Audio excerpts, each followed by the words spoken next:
What's Leyton High Road looking like? It's about 6 o'clock in the evening on VE Day, celebration day. Beautiful old Leyton Town Hall and Technical College. It's a really glorious building, that.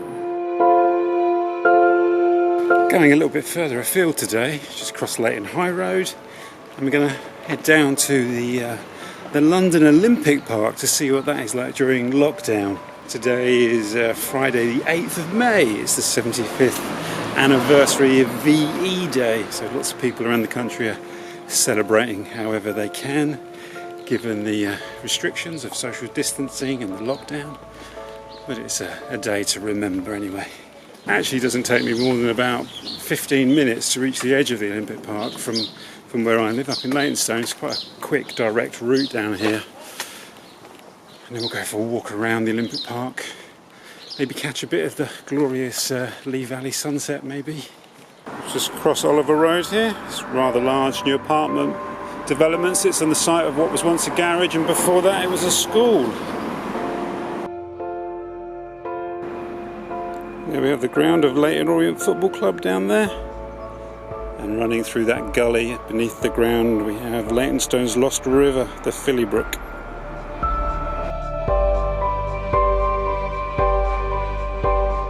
There's another new massive development here on the corner of Ruckholt Road and Orient Way.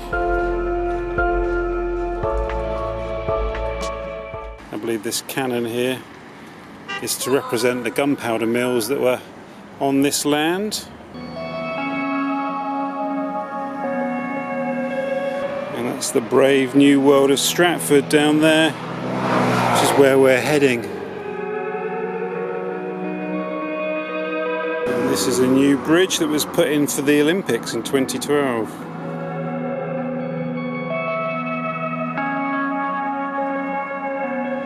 So there's been 1,000 cyclists on this route today. 70,000 so far this year, but 1,000 today during lockdown. That's quite a lot, isn't it? Came down here the other evening, and after just walking around my local area for 6 weeks, it really felt like the edge of the world. There was the rest of the world was over here, particularly when you see those tower blocks around the edge of Stratford. But it kind of has felt like that for as long as I've been coming through the area. I first made a video walking down this route I'm walking down here now, coming up to the Eastway. I walked down here in 2007 and made a video. I'll link that below. And I walked from Leytonstone and I walked to Paddington via sort of the Marylebone Road and King's Cross and Bloomsbury. And that's when they just started to put the fences up around the Olympic site and put the planning notices up. And I've been watching it change over that time. So this is Temple Mills Lane, which is one of the old roads through the area. It bends around to the east and goes out to Leyton. It's on the old maps. I've got the 1863 map with me.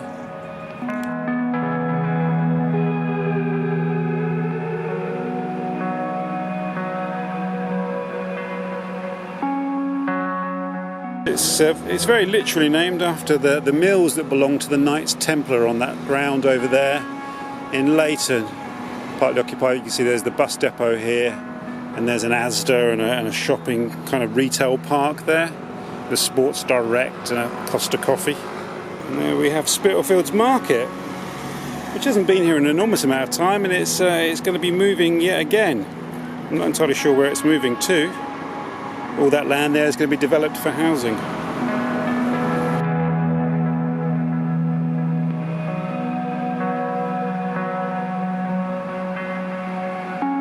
As you can see where we are here, at the top of Temple Mills Lane, Ruckholt Road where it meets the Eastway, and they're gradually filling in the map now. It's been emerging over the years.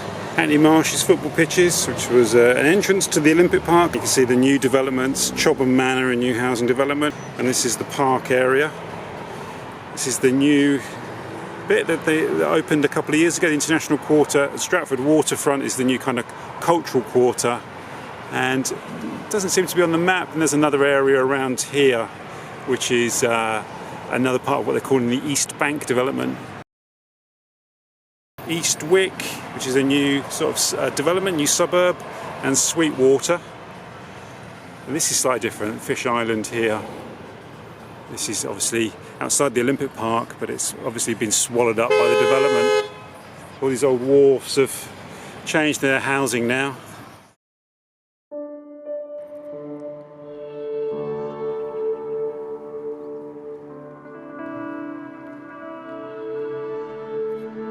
The hockey centre over there and the tennis centre.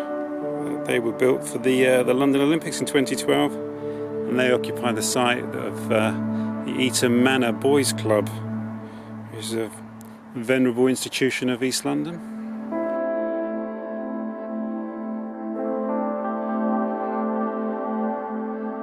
I've made quite a few videos walking around this area since there's one from 2007, and then after that it's from around 2013 onwards, including a walk through Hackney Wick.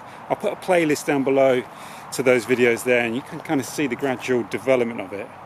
And obviously it's an ongoing process, it never ends. And my relationship with this development has changed over that time and evolved.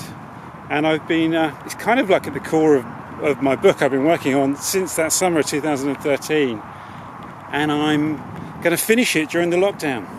I'm not saying I'm hoping I'm going to finish it, I'm going to finish it during the lockdown. I've started the final chapter, and I'm not far away from the end of the final chapter.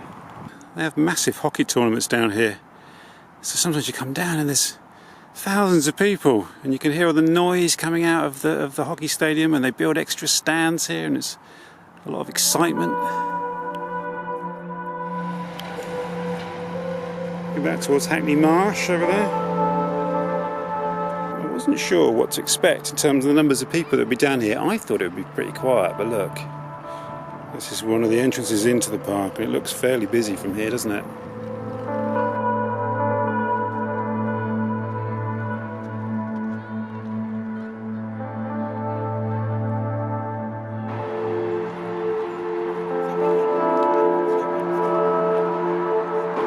Well, you really get a sense of it being one of the old forest roads when you look at it like this.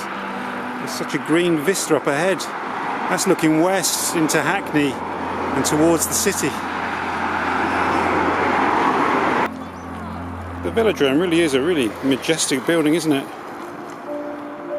It sits on the site of the former Eastway cycle track, which I believe was a very popular cycle track. And this is Chobham Farm here. Location of a famous industrial dispute, I think in the 70s, wasn't it, or the 60s?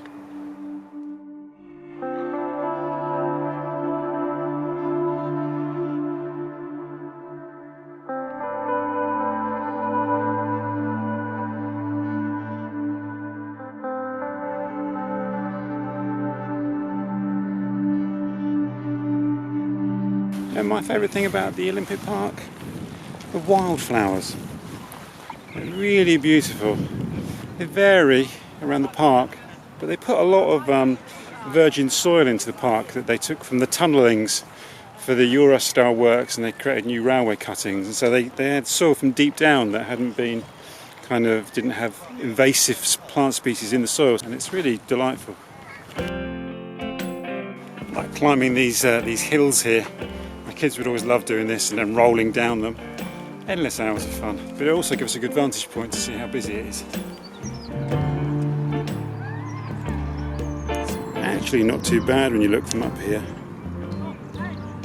So on a normal summer's day, this is one of the busiest parts down here, because there's a kids' playground through there, which is really lovely, which of course is fenced off, and there's the Timber Lodge Cabin Cafe, which obviously will be closed. So it's a good gauge for how busy it is. I know it might seem alarming to some of you.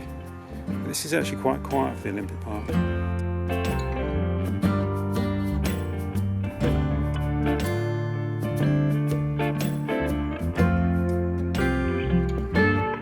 I'd really love to hear any comments from people who maybe worked down here or lived around here when it was an industrial area, to see what memories you have. And also it'd be interesting to hear what you think about what it's like now. There's the Olympic rings. Top of this little stretch of grassland here.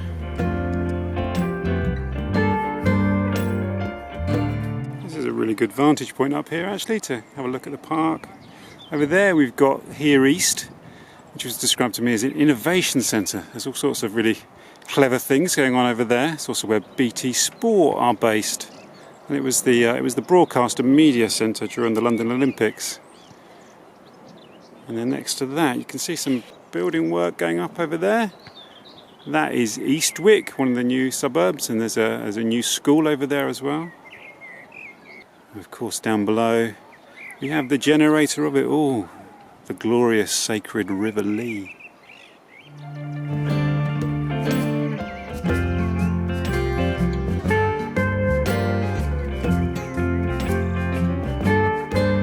It's a great area of wetlands down here.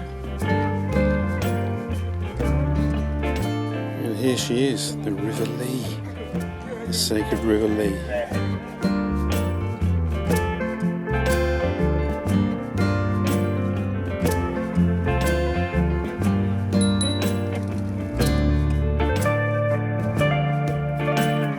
It's interesting, the plans to adapt the industrial watersides, particularly along the Lea Valley, into an area of leisure, amenity and of housing goes back to the London Plan of 1944.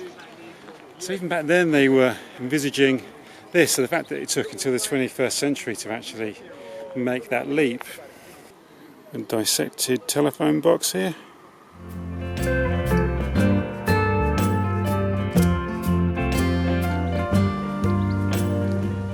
View of the development there. We've got Westfield over to the right. You see John Lewis, a massive block there, the slightly kind of terracotta coloured one, that's student housing. A massive tower block right in the middle next to the cranes, that's only recently been completed.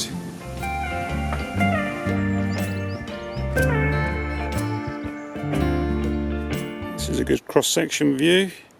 So you can see over to the left there, the building on the left is part of Westfield.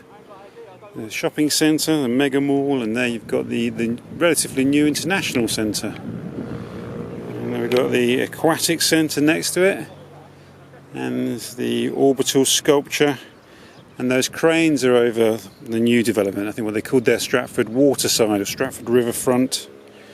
Some people are calling it East Bank as well, so that's a new kind of arts and cultural quarter.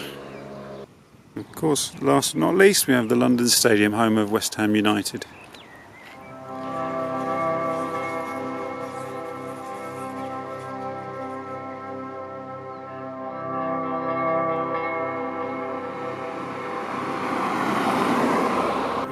See all the development on the other side of the Lee navigation over there around Hackney Wick and Fish Island.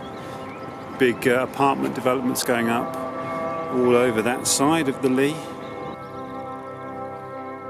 I think what I'm going to do is, rather than walk around past Westfield on a big loop just to get to the aquatic centre, I'm going to go back over the bridge to the other side of the River Lea and walk up towards Hackney Marsh.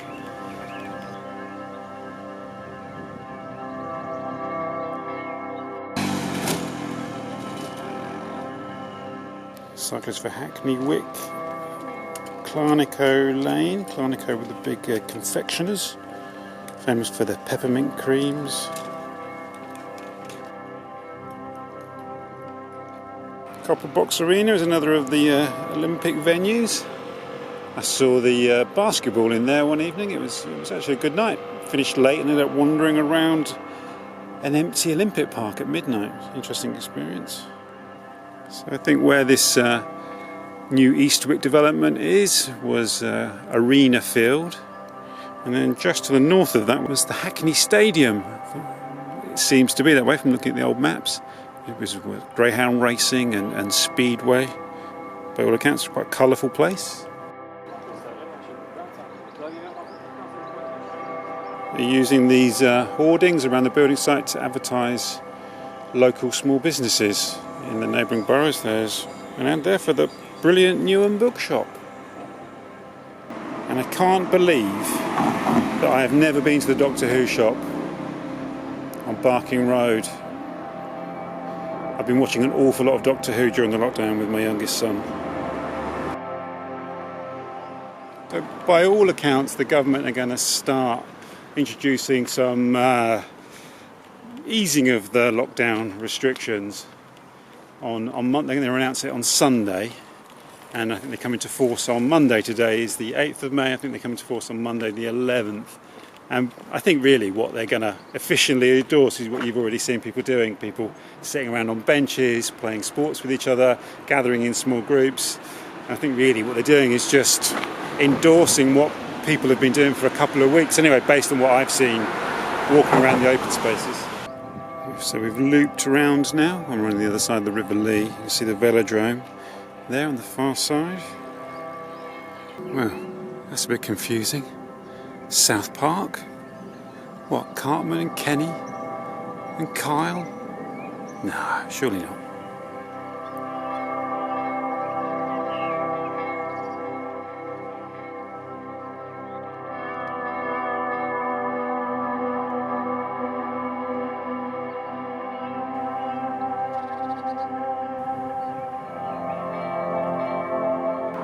It's always very tranquil down this end of the Lea, this far end of the Olympic Park, as you get back towards the Eastway. I have to say I quite enjoyed the scene around the Olympic Park. I found that very therapeutic. End of week 7 of the lockdown. It's the furthest I've kind of walked. I think by the time I get home it will be probably the longest walk I've done in the last 7 weeks, although I did do one 5-miler when I went around Wanstead Park, but even so it was great to kind of break the barrier of kind of Leyton High Road and go that little bit further away and see a bit more life around. It's a really nice scene.